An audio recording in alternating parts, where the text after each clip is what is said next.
you'll see when we watch the video. Hi guys, welcome back to the vlog. Okay, so Electricity and let's circuits. have a look at System this. as enjoy. Okay, key learning intentions, that's effectively all of them. Now, to understand that the electricity is the flow of electrons, I've just given that away. When we talk about electricity as a thing, it is physically the electrons. Anything with charge can effectively conduct electricity. But it needs to have a charge. So it will be, for us, electrons. You can theoretically have a charge of a flow of protons, but they're too hard to generate because they're locked in the nucleus of atoms. Understand electric circuit consists of a power supply, load, conducting current and voltage. Resistance, how it's measured and how it relates to current, voltage and Ohm's law, so we'll have to do some math there. Difference between insulators and conductors, drawing circuits, series and parallel circuits, and use a multimeter to measure amps and volts. We'll do that when we do a crack. Okay. Now, there's some key terms there. You'll see them in red as we go through. And there's a little model of the atom. What are the names of the three particles that make up atom? I'll let you do that. And include the charges as well. Give you a minute. Fill that in. How are we meant to know that? You should know that. You should know that from your elementary chemistry class. Very funny. Protons do not electrons. Really close. Protons. Protons. Negative. Wow. Neutrons. Don't forget the charges. And electrons. And positive, neutral, and negative. So, now you'll need to know this when we do chemistry, which is next term, and it's all term. Protons have a positive charge, neutrons do not have a charge, and electrons have a negative charge. Now, which of those protons and neutrons are much larger than electrons? And neutrons are a little bit bigger than protons. In fact, neutrons are exactly the size of an electron larger than a proton. No Wait, what? way. Oh wow, That's pretty cool. What I'm saying to you is if you pull apart a neutron, you're going to get out an electron and a proton. Amount. Oh my Oh my god. So you take one of these, and jam them together, and you get a neutron. It's like taking a skunk and a bobcat and jam them together, and you get a bear. Something Okay, what? completely functional, not just some horrid thing. So atoms are weird in that respect, and subatomic particles are weird. So now, very importantly, you'll notice the electrons are running around. Oh, don't forget to include this. This is the nucleus. This is the nucleus here, the centre of the atom. The electrons are orbiting, if you like, in shells around that nucleus. And that's a key point. The electrons have a negative charge and can be used to conduct current, to act as electric current. But the protons, which have a positive charge, are locked in that nucleus. It's too hard to get them out, to use them, to conduct charge. And that's fundamentally, what's the connection between electricity and chemistry? Electricity is the flow for us of electrons, okay? Whereas, and I do have to mention that protons carry a charge, so you could technically make electricity with protons, but it would be enormously difficult and really expensive. Positrons would be more problematic in their own way. Now, this is a key little slide here. Blue is background, of course. Electricity, form of energy resulting from charged particles, electrons or protons, can be static, like static electricity, where it's held in something, like your polyester shirt, and then you touch a door handle and it blasts your fingers off. Or the accumulation of charge, or dynamically as current. Okay, and we're interested in current, the movement of electricity. Now, if you see here, this little GIF down here is a model of a wire, if you like, a wire consisting of metal, which usually typically copper because it's not too expensive. And you'll notice that in the case of copper, and a lot of metals, things that conduct electricity don't hold on to their outside electrons, right? And so what I'm doing over here is I'm pushing an electron into that, effectively that atom. And by doing that, I knock an electron off to the next atom, which knocks an electron off to the next atom, which knocks an electron off to the next atom, and down the line. And that is a flow of electricity. A lot of people think when they, oh yes, I've got my power cord here, and they think of it, it's like a hose that's empty. And when I plug it in, the electricity flows into it. The electrons are already in the wire of that power cord. They're just sitting there, and as soon as I add electrons on that end, they all get bumped along like a big conga line and start flowing out this end and running through my device. It might be a heater or a toaster or something. Yes? They're also really, really slow. Yeah. What's that? The electrons, like, when they're flowing, they're super slow. 2/3 of light speed in copper. So they're pretty quick. No. Now, but it depends on the resistance as well. That's really important. So you can just a second. You can get it depends. Like some things conduct electricity better than others, and metals are renowned as being useful for conducting electricity. Yes. So how do you move electrons from the end, from the start of the copper wire? Yes. How do you get the electrons to push along? Like how do you get the first electrons? Well, if you like, I'm going to plug this into the wall here in a really primitive diagram, and this is the negative end of the plug, and electrons are going to, now when I click the switch on, are going to flow into the wire, and then down the wire through the device, and then they have to come back one of the other wires and exit that one. Okay. Yeah? Yep. So you know how you've got your three plugs, yeah? You've got your positive, your negative, and you've got your ground as well, but you can get away with positive and negative. Yeah, the electrons will flow, always flow, towards the positive. And that's why those batteries have a positive end and a negative end. When you hooked your wire up, you're trying to get electrons from the negative end around the wire to the positive end. And if there's something in the way, like a globe, that the electrons can run through, then they'll power that too. Yeah? And it'll go from there. Now, there we go. And that's, you've actually, that question was quite good because we're actually going to draw a little thing. Now, a circuit is a circular path for electrons to flow. As some of you experienced, you can have the wire touching one end of the battery and the globe, and it just won't work. You need to have a complete circuit, so the electrons will flow towards the positive end of that circuit. So, circular path for electrical flow. If the circuit is not closed, current cannot flow, and electrical energy cannot be used.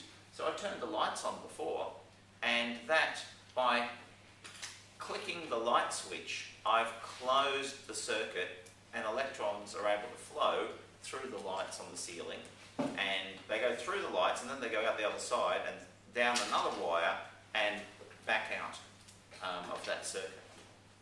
So you must have the circuit closed in order for electrons to flow. All circuits have to have these very basic components. A power supply. It can be as simple as a battery, which is quite easy, or, you know, we're all connected through the grid ultimately to power stations wherever this is being generated. Our electricity is being generated. So there's our power supply. We need a load, and that's the device that changes the energy of the electrical energy into other types of energy. Okay, so a toaster is an easy one to visualize because electrical energy goes into the toaster, and what does the toaster convert that to? Heat, and to be honest, light as well. Yeah, heat and light is a waste product for a toaster, but it has to happen because the toaster, the metal they've used there doesn't conduct electricity very well. That's the nature of that particular metal. So you're pushing electricity through it and it gets hot. there's a lot of resistance, so it generates heat, and that's how you toast your bread. Okay? But in this example here, they always use the traditional light globes, and we just gave you an example of those because they're easy for students to visualise. That metal there resists the flow of electrons, so when I push them through, it starts to glow with heat. That's what that is. And you guys are pretty young. Has anyone ever touched the old incandescent light globes? Yes. When I was little. And they're hot. In Wait, fact, are they the ones that like? They burn your Yeah, yes, I had my 100 watt hand ones. jug for Yeah, ages. they're really, really hot. I've never touched In those. fact, I had a there pizza. used to be a children's toy. It was my Easy Bake Oven, and you had a little oven, and there was just a globe in there, and you'd get some cookie dough from your mum, and you'd put it in there, and you'd turn the light on, and you just watch it obsessively, and it would generate enough heat to cook things badly, Oh, jeez. you know. And mind you, fairly expensive to run, I imagine. We of course use LEDs now, which don't generate the heat. Okay, but they're less easy for students to comprehend what's going on. A conducting path, so electric charge can flow around the circuit. Typically wires, and when I say wires I mean a metal, because metals conduct electricity really well. Okay, you want a cheap metal like copper. Gold does it really, really well, but it's too expensive. And you don't want to use cucumbers because they don't conduct electricity really well, and so they just get really hot. You'd lose so much power trying to get it from your power station to your home that it would be ridiculous. So you need to have something that conducts electricity really well and easily. Yes? If cucumbers don't conduct electricity really well, does that mean they still conduct electricity? You have fallen into my cleverly laid trap. Here is a cucumber. You conducting electricity badly. That's a pickle. That's a pickle. It's a pickle, same thing. No, not so. yeah. Okay, now look, it's actually generating light and heat because, and look, it's actually cooking its way down. That's a nail, that's a nail. These are metal nails will conduct electricity well. There are wires attached to a power pack.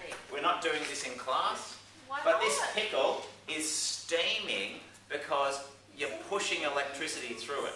It doesn't want to go through it, but you can push it through if you amp up the voltage enough. Yeah. You just keep pumping power into it, and that's fundamentally why you don't like being struck by lightning.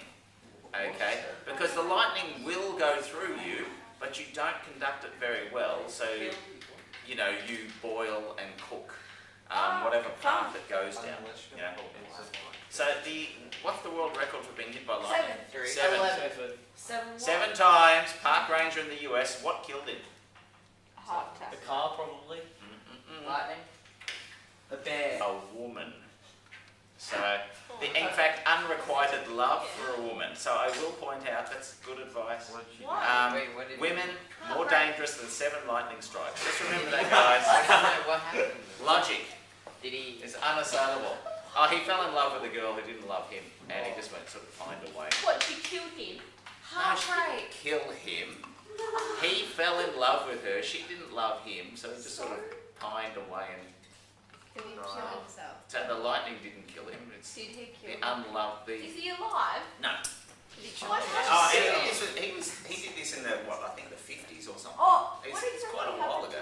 there's this one dude who got hit by lightning 3 times. Yes. And he didn't he didn't mind it. He never died when he got hit by lightning. But after he died, his tombstone was hit by lightning. That's kind of cool. There was one guy in Australia, true story, who went into a building to drop his resume off. No big deal. Hey, lovely, I'd love to get a job here. Dropped the resume off, walked off.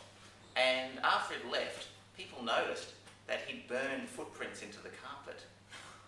And he was wearing the most static electricity generating jacket in the history of all jackets. And no one knows why he didn't blow his hands off on every door handle that he touched on the way in and out. But the charge on him was off the charts. And you can look that up, that's a true story.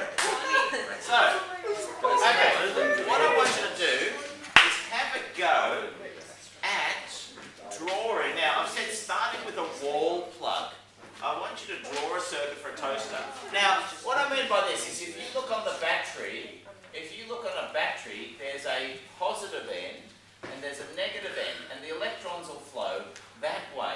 Now, there's the old wall plug. Look! Are they wasting electricity? Yes. No. No, At the why? light swap. Because nothing's flowing through. You need to have a circuit to have electricity flowing. So we'll say if this is the negative end, there's the positive end, and unless you have something plugged in, no, electricity's not running out across the floor, and you're like, oh, I've got to get a mop. I've ruined my carpets, I've got this electricity all over the place.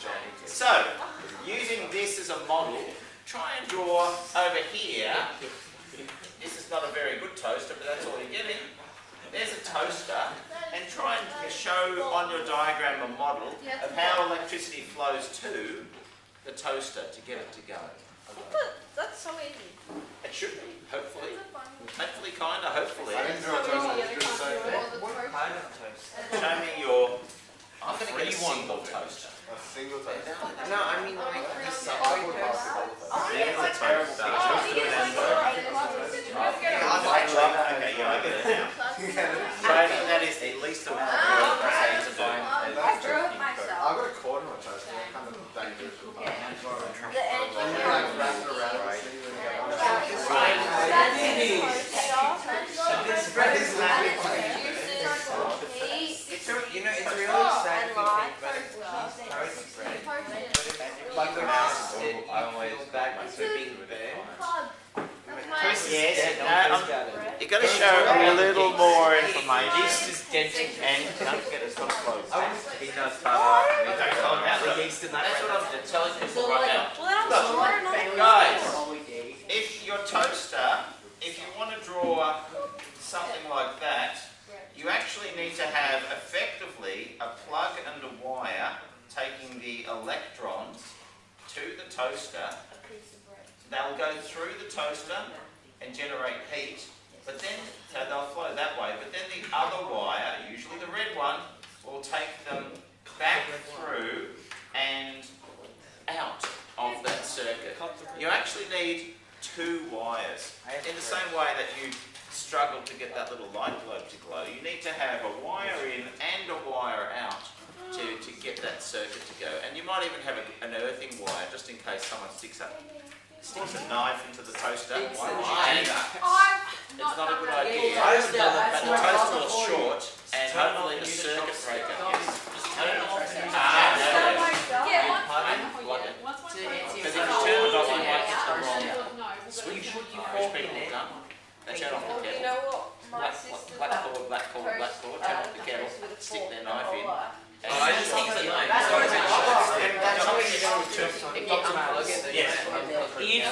Let's just say that with the plug in the wall, what if you turn the voltage up like super high that it arcs? And then what would happen if you plug like Your circuit breaker's going to go in. Pardon? Your circuit breaker will go in. Okay. Now these particular terms, you do need to be familiar with them. Okay, current is the flow of electric charge through a circuit. And a lot of students remember that because they think of current like water flowing. And that's actually how we model it. And I do that on the next slide. I think I've got a picture there for you and a copy of it. How much charge passes a point per second? So if you have a high current, you have a lot of electrons passing a point per second. And so it's potentially dangerous. Measured in amps, current always flows from negative to positive because, of course, electrons are negative and they want to be attracted, or they are attracted to the positive end of the circuit. Okay. Now, this little picture shows here the little green guy, black and white for you. The amp is, of course, a measure of current. You can write current down there. Now, what is going to affect how many electrons we can get down a circuit? That's a rhetorical question. There's voltage and resistance. Do you have a question, Paul? I was just going to say voltage and Yes. Voltage and resistance determine how much current can flow through a circuit. So, and this is why I think I showed you the video of the little levitating superconductor. Have I shown you that yet? No. I'll have to. Because superconductors are really cool because they have no resistance at all. Okay? And so they're very attractive. Voltage is the push force, a measure of difference between 2 points in a circuit, and it's measured in volts. So that's easy to remember at least. Okay?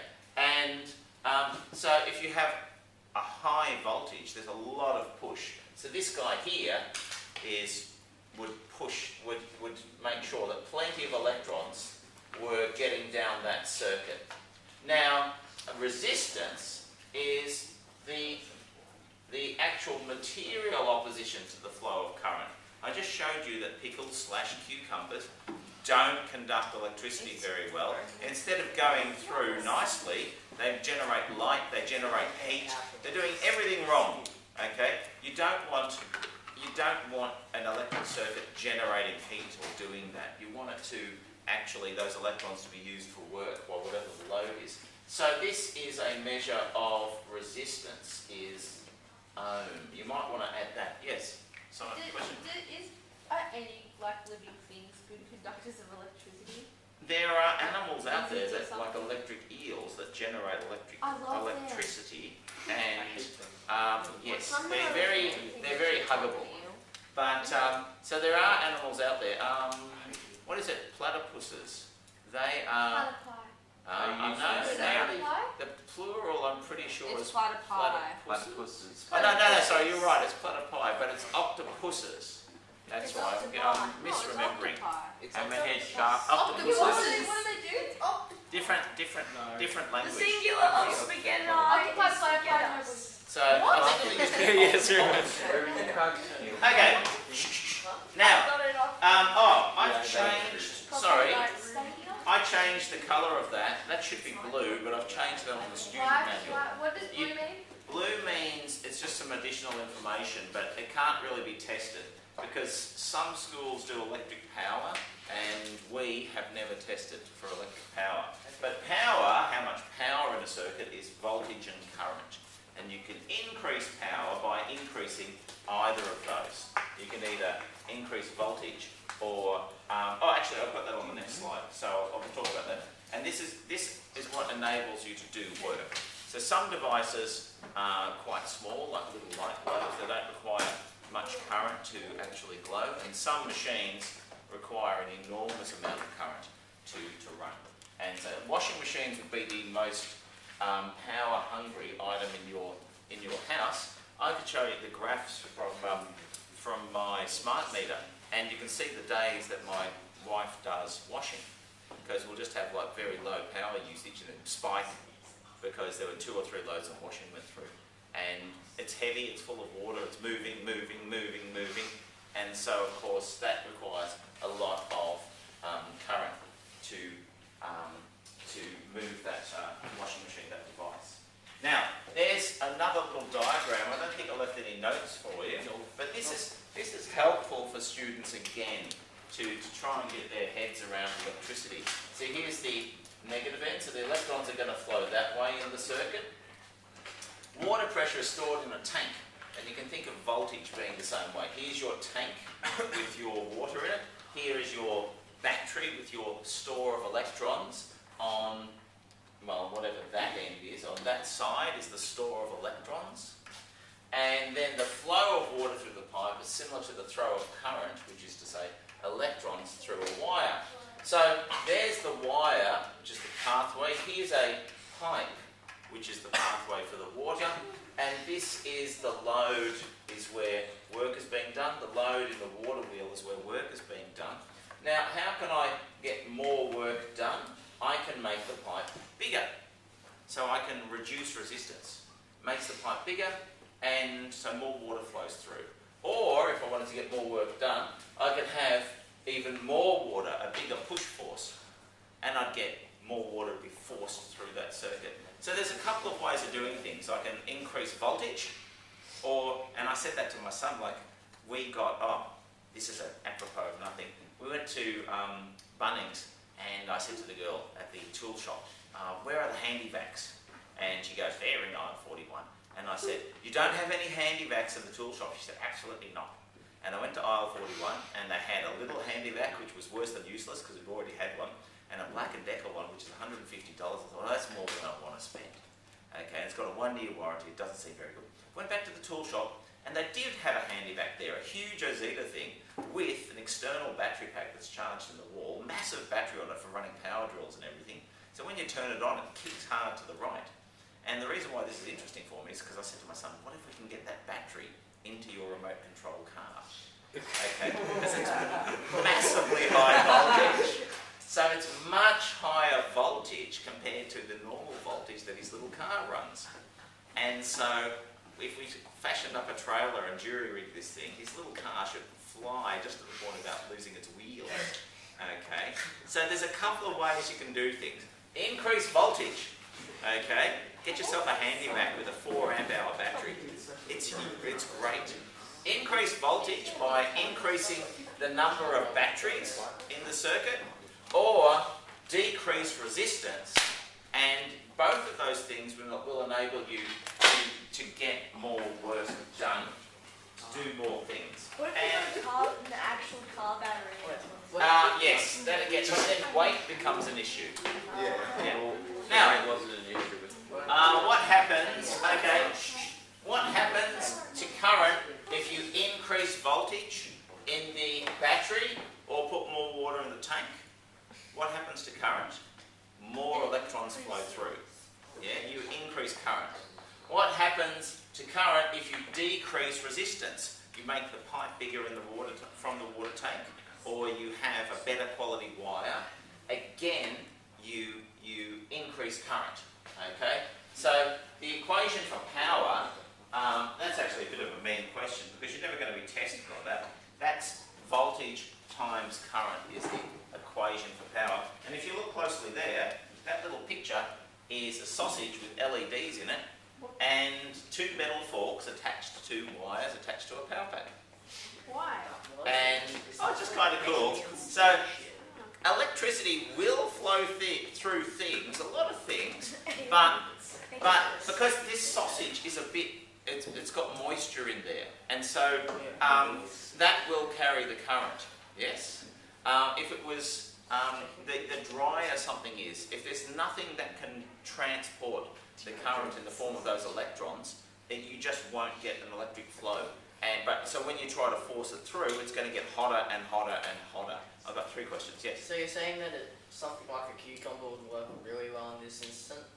Well, I showed you that on the little GIF. That was a pickle. That was a pickle. Same deal. No. A pickle is a pickled cucumber. Can you Yeah, eat so it's sausage? different. Like, can you It's eat the that same after? Yes. It's not going to taste very good. It's just a cucumber that's Why big. not? Similar. Ruben. And flavored. Well, Yeah, could you potentially like hook up a circuit into water and then put the LEDs under? Yes, but it's got to be not pure water. Salt. If it's got things in there, just impurities or salt. So if you're in a swimming pool, a freshwater swimming pool, and lightning strikes, you might get away with it if it's like a few meters away. If you're in a saltwater swimming pool and lightning strikes, you're going to be in a lot worse. Yeah, saltwater swimming pool, so that keeps bacteria down. Yeah. So you don't use chlorine. As much chlorine. Okay, now, does everyone know how to use the magic triangles? Well, Okay, here, on your triangle, put a division symbol there. I'll do it in red. Put a division symbol there, put a multiplication symbol there, and hopefully that will help you. So, voltage, V, is equal to I times R. This can be helpful in an exam or test when you can just remember the triangle. This is, as I like to say to students every year, very important that you remember this triangle. VIR. Remember the triangle, and then you can start to derive formulas. I is equal to V divided by R. R is equal to V divided by I. Yeah. Some people just know it. Other people struggle. Knowing any 2 of these values, we can calculate a 3rd value. named after the Bavarian mathematician Ohm. You're going to have to watch a podcast on Ohm's law. It is exciting. You'll laugh, you'll cry, you'll live. It was, I made it. It is 2.5 hours of rollicking good fun. What do you think? Now, let's have a look at electric resistance. Right, you know what resistance is? The opposition of the flow of the two electric current. So measured in ohms, so wire has low resistance, it conducts electricity very well. Sausages have high resistance. You can do it, but you've got to push a lot more volts through it to get the LEDs to glow. Okay, and we're going to do a little track on that, on conductors and insulators. Not a set, so just good fun, you just play with them. An insulator, materials that resist, have a high resistance to the flow of electrons. So they resist electric current because the stuff they're made out of holds on to its electrons. So rubber is a really good example. That's why you have rubber mats in workshops and you wear rubber boots, rubber-soled boots if you're an electrician, and your tools have rubberized handles. So the rubber just holds onto its electrons really hard, and so electricity can't flow through it very well. And that's why all the wires in like power cords and stuff Have plastic. Why don't they just make plastic. it behind you? Coats. So what? If the grounding is not. It's a bad. Henry's like, Now, That's conductors, a material which already has electrons in there. Everything has electrons in there, but these electrons are not tightly bound to the atoms. And so they can be moved, and so electricity or electric current will go through them very, very easily. So in the little diagram below, down the bottom, metals are electrical conductors. Maybe highlight that.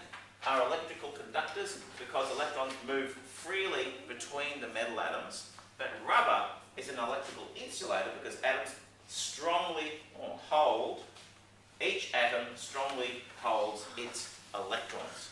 Okay? And so it's very, very tough to get an electric current to move through them. And so you can see they're useful, and that's why, for example, if you're out in the country and there's an electric fence, don't lick your finger and touch it, because that spittle and the moisture on your fingers will conduct the electricity. A dry blade of grass, just touching it, and you should get a little tingle if the electric fence is. I've touched an Yes. electric fence. Did you enjoy it, the experience? I kept Just a touching little it. zap. Yeah, I've It's got not that bad. Yeah, it's just a tiny little zap. Yeah, it depends. If you have dry skin, if you have wet skin, you'll actually get much more of a zap. Well, what we did, me and my cousins held hands. Yes, With my other hand, I was petting a horsey. but it should hurt the other person. Yeah, I Yes, did. and then held the person at the end. I don't think so. Okay, now, is everyone finished there? No. No. Cortez. I have. Yes, I have. Silly Okie dokie. We're nearly done.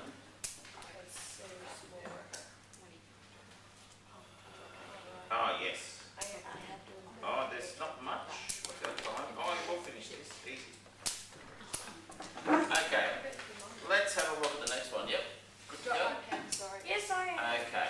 So, here we have electrons. Just a little other pictographic way of showing this.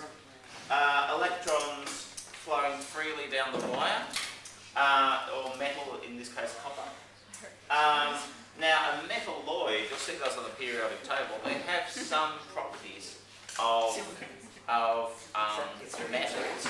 So they conduct electricity, but they don't do it very well.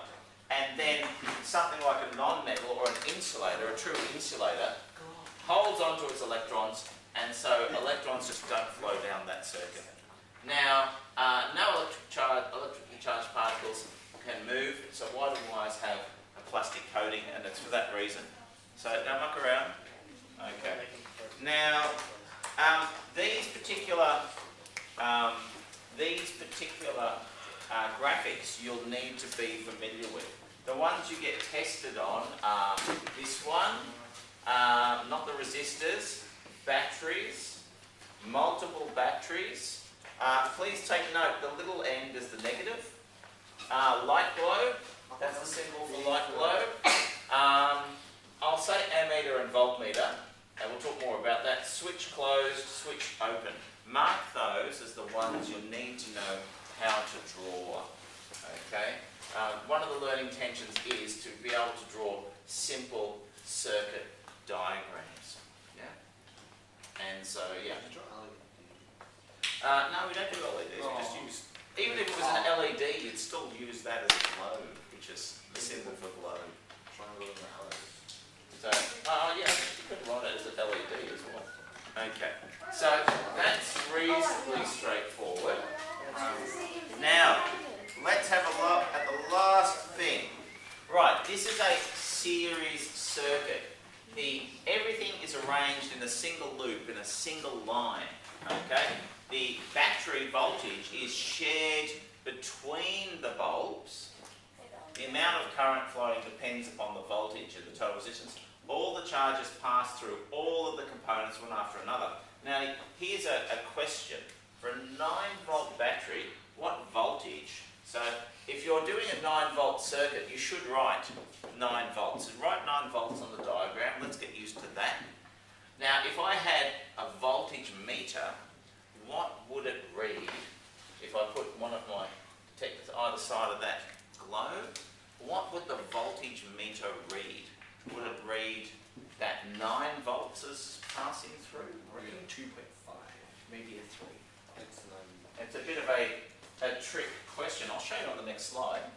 But what they're doing is they are sharing the 9 volts between them. How many globes are there? 2. So if each of them gets the same number of electrons, how many volts do they get? 4.5. 4.5. Yeah. So let's draw this in. The light globes are glowing about this much. So they're quite dim. Okay? Now here's another question for you. What happens if that light globe breaks? The circuit breaks, will that continue to glow? No. So this is the worst possible way to wire up a house. So everything, like this is the way Christmas lights used to work. So imagine a string of 100 lights or 500 lights, and one of the globes breaks. Then all of them stop. And you have to find the globe that isn't working. Oh, that would suck. Okay, the modern LEDs don't work. Are you sure? So, write this here. On each one of these, 4.5 volts. They get half the voltage across them because effectively they're sharing that voltage between them. And on the next little slideshow, there is a little voltmeter thing. And we'll have a play with this simulator. Oh, I've already used this. Yeah, I've already used that. Oh yeah, Des, we made this. Yeah, Okay, sun. now note here, I've got a picture of it. 4.5 volts in each case, and the flow of electrons is not very fast. So we'll say it would take maybe 1 hour for this battery to go flat at that flow of electrons. Okay, our 9-volt battery to go flat after 1 hour. Now let's have a look at a parallel circuit is much more useful to us. Okay, in a parallel circuit, each of the there are a number of branches, and each branch has its own components, and each component is separately connected to the energy source. So each bulb receives the full voltage. So highlight the full voltage of the battery. So if I again have a 9-volt battery in a parallel circuit, what voltage would I read across each globe, given that they're not sharing the voltage? Yes? 9. Yeah, they would each have 9 volts across them. What happens if globe number 1 breaks? Does the globe number 2 keep breaking? You get upset about your globe. Yes, if that breaks, this globe will continue glowing, and on your diagram, each of these globes exactly twice as bright as the globes that were in series. So No, If it's because LED, I'll show you. Under the same conditions, this is what's happening. Oh, okay. We're going to go back, but notice how much faster the electrons are flowing. Okay, you understand? Each bulb is getting the full 9 volts going through it, so it is glowing twice as bright as the other bulbs because they only got 4.5 volts through them. If you run 9 volts for LEDs, it blows up. So, yes. Well, Okay, I think that's our last slide. Am I crazy? That's the last. Static electricity. That's not Yeah, static electricity we don't really study, but I did include that there, and we're going to do a little mini prep with that in any event. But get that down. That's our last key slide.